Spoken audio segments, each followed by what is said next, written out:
Margaret knew her time was near. The cancer had taken much, but not her clarity, nor her final wish, to meet Jonathan Roumie. Each night, she would whisper prayers while watching The Chosen, the only thing that brought her comfort in the long, painful hours. Her granddaughter Jenna sat at her side daily, holding her hand and quietly listening to Margaret's fading, heartfelt stories. "I just want to tell him thank you," Margaret said softly, "for how he made me feel seen, even while I was alone." Jenna posted Margaret's wish online. A simple tweet, a short video, no hashtags, just love. It began to spread like a quiet wildfire. Hospice nurses wiped tears from their cheeks while watching Margaret smile weakly at Jonathan's scenes on her tablet screen. She didn't want to meet a celebrity. She wanted to thank the man behind the kindness she saw in his eyes. Jenna never expected a response, but within hours, her phone buzzed with a message that made her gasp and cover her mouth. Jonathan Roumie had seen the post, and he had just replied, "Where is she?"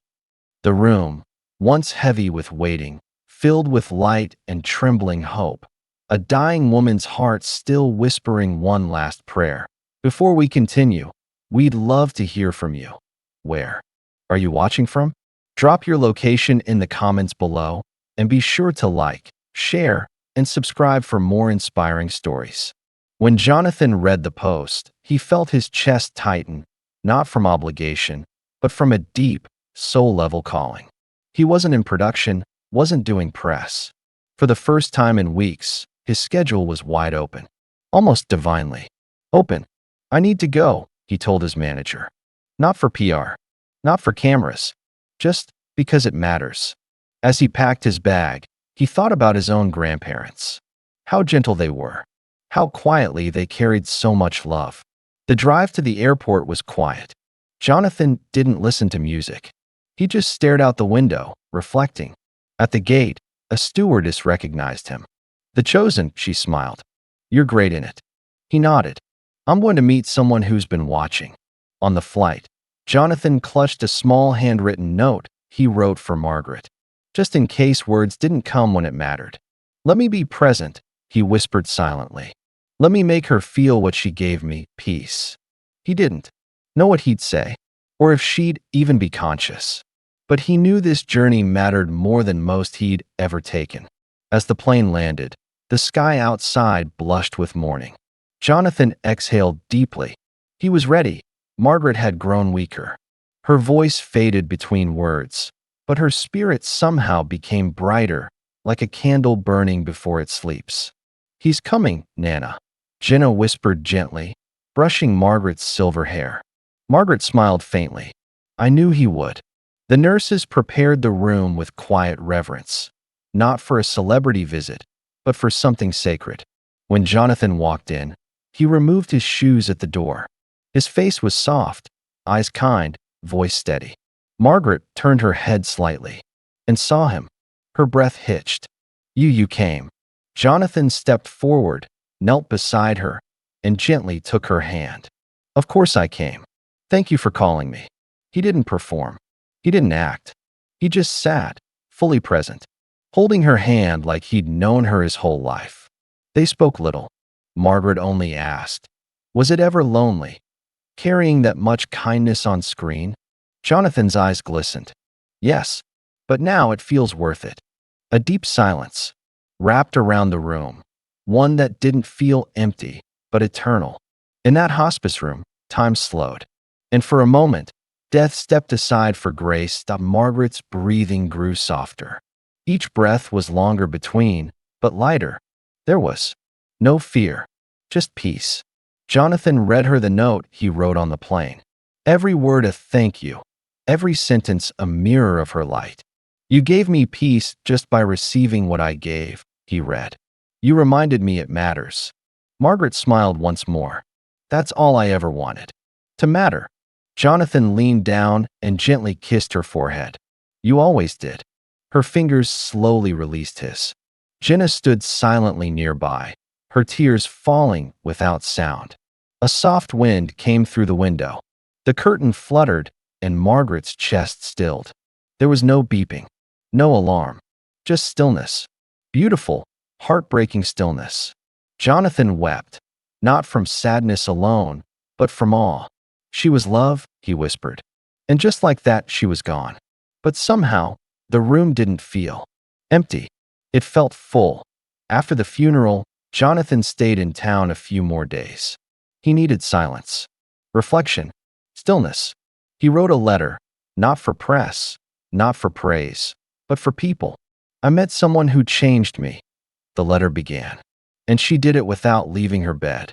He shared Margaret's wish, her light, her courage to say goodbye with peace and without apology. He posted the letter online, quietly. No fanfare, just words. Millions read it, and thousands responded. I wish I could have told my grandmother that she mattered. Margaret's life became a ripple, touching strangers, healing old regrets, inspiring new beginnings. Let's not wait. Jonathan's letter ended. Tell people they matter. Today, before the moment passes. Margaret's final wish wasn't just to meet him. It was to pass her peace to others. And through Jonathan, she did. Her goodbye became a beginning. After Margaret passed, the silence hit Jonathan like a wave. Not loud, but vast and humbling. He sat by the window of his hotel, sipping untouched coffee, eyes scanning the empty streets below. His phone buzzed. Endlessly, media requests, interview offers, but he ignored them all. This wasn't about a story. It was about a soul, a moment that deserved stillness. Jonathan replayed her words. You made me feel seen. They echoed louder than applause ever could. He thought of all the people who live invisible, suffering quietly, waiting to feel known, loved. For the first time in a while, he cried not for sorrow, but for reverence. He didn't want to move, or speak, or post. He just wanted to keep her spirit close. The silence wasn't empty. It was sacred, a pause after something holy. And in that silence, he promised, I'll carry her story, gently, truthfully, always. Margaret's story quietly slipped into the world, not with headlines, but with whispers that turned into waves. People shared it not because it was viral, but because it meant something. Grandchildren began visiting grandparents. Letters were written. Forgotten voices were heard again. A hospice nurse wrote, I've seen many pass, but never with such grace. She changed me. Churches played Jonathan's letter aloud. Book clubs read it and wept. Nurses framed it in hallways. The world felt a little slower, a little softer, as if her soul was still breathing peace into it. Jenna received thousands of messages. Thank you for showing us what goodbye should look like. Margaret didn't become famous. She became meaningful. A quiet candle in a room full of rushing people. Jonathan watched it all unfold with quiet awe. He didn't speak. He let her legacy do that. In still corners of the world, people lit candles and whispered, You matter. Just like she did. Jonathan returned to set weeks later, but something had shifted, something in his presence, his pacing, his pauses. During breaks, he would sit quietly in an empty chair and just breathe. The crew noticed it. He was softer now, slower, like a man who'd learned the cost of every moment. He told no one about Margaret unless they asked. And even then, he spoke gently, like handling a fragile glass. He began bringing small journals to set, writing one thing daily. What made today feel real? One day, he wrote, An elderly extra held my hand. Said I reminded her of her late husband. I didn't let go quickly. The empty chair became a symbol, not of grief, but of space. Space to be still, to remember. Fans began writing letters about the Margaret chair. They placed one in classrooms, offices, even police stations. It wasn't really about Margaret anymore. It was about presence, being here, fully. And through that empty chair, Margaret kept sitting with us. All. Jenna couldn't let her grandmother fade into a memory, not when her story had sparked so much healing. She started a small community project, the M Project. M for Margaret, M for Matter. People submitted videos sharing who they'd tell. You matter, too. and why they hadn't said it yet. Some videos were heartbreaking. I didn't call my mom before she died. Others were redemptive. I just hugged my father after 10 years. Jenna watched every single one, cried through most, replied with voice notes. No AI, no bots, just human. Soon, schools began using the M Project as a tool for emotional learning. Jenna was invited to speak at a conference. She opened with her grandma's words. I just wanted to feel seen. The crowd stood, applauded through tears. One teacher shouted, "Tell them they matter." And they all did. Margaret's voice had become a chorus, carried in classrooms, on podcasts, in churches and street corners. And Jenna smiled. Her Nana was still speaking. On the anniversary of Margaret's passing, Jonathan climbed a quiet hilltop and laid flat beneath the stars. He held one last letter, not for publication, not for anyone but the sky. Dear Margaret, he wrote, you're the only stranger who ever made me feel like I'd come home. He thanked her for the stillness, the wisdom, the way she made death look less like an ending. You taught me that presence heals more than performance, he added, tears dampening the ink. He folded the letter and placed it under a smooth stone. Earth keeps this now, he whispered. The stars didn't reply, but something inside him exhaled, a knowing, a peace. Maybe we don't die, he thought. Maybe we just become part of the silence that teaches others to listen. He left the hilltop lighter than he came, not because he let go, but because he held her memory gently. And far above, the stars blinked gently, as if saying, we remember her too. Back on set, Jonathan opened the next script but paused, not to memorize lines, but to ask, would Margaret feel this? He didn't want to act anymore. He wanted to offer something honest, something people could feel long after. The credits rolled. His eyes were softer now. He moved slower, spoke with pause, listened longer. His co-stars felt it without needing to name it. Your scenes hit differently now, the director said quietly one day. It's like you're praying between your lines. Jonathan smiled. It's not acting anymore. It's gratitude in disguise. He dedicated his next performance to the invisible ones, the sick, the lonely, the forgotten whose eyes still shine like stars. Fans sensed something had changed. His performances weren't just believable. They were healing. People messaged, you helped me grieve my mother. You made me call my dad again. He didn't need awards.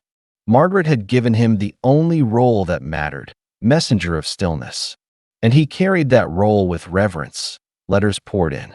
Not to his agent, not to his email, but handwritten, sealed, and sent with trembling hope. I watched. My wife passed last year. Your story helped me find peace. My sister has weeks left. We read about Margaret together. Jonathan read them at night, not quickly, but one at a time. Each voice was a world. Some were just a few words, thank you. Others were pages long, confessions, dreams, memories sealed in ink. He began collecting them in a box labeled real. Nothing digital, nothing filtered, just paper and heart. One note read, you made me brave enough to sit beside my mother's bed and not run away from death. Jonathan wept reading that one, because that's what Margaret gave him, the strength to stay present. He wrote back to many, quiet replies, often just, I read this. I see you. Thank you. Fame had once felt loud and distant, but now it felt intimate, almost sacred. These weren't fans. These were souls reaching out to another soul. And that made all the difference. One afternoon, Jonathan quietly visited a nursing home. No press, no camera crew. Just him, a notebook, and time. He sat with residents who barely remembered their names, but smiled when he held their hands. You remind me of my grandson, one woman said. He never visits, but you being here makes me forget that. Jonathan played piano for a man who hadn't spoken in days. After one song, the man whispered, more. In those halls, he found Margaret's spirit again, not in one face, but in every wrinkled hand, every grateful silence. I just came to be with you, he'd say. Not to talk, just to sit. Sometimes they laughed. Sometimes they cried. Sometimes they said nothing at all. He visited every week after that. Same time, same hallway, same smile. The staff began calling the hour he arrived Margaret time. No one rushed. Everyone listened. And through that quiet presence, strangers became family. All because one woman dared to feel seen. Jenna was invited to speak at a college. Nervous but ready, she clutched her grandmother's photo backstage. She wasn't famous, Jenna began, but she mattered more than most people I've ever met. Her voice trembled, not from fear, but from carrying something bigger than herself. Margaret's dying wish wasn't about meeting a celebrity. It was about reminding herself, and us, that we still matter. She spoke of dignity, of softness, of being brave enough to stay for the hard goodbye. We run from pain, she said. But pain isn't our enemy. Indifference is. Students cried. Professors sat still.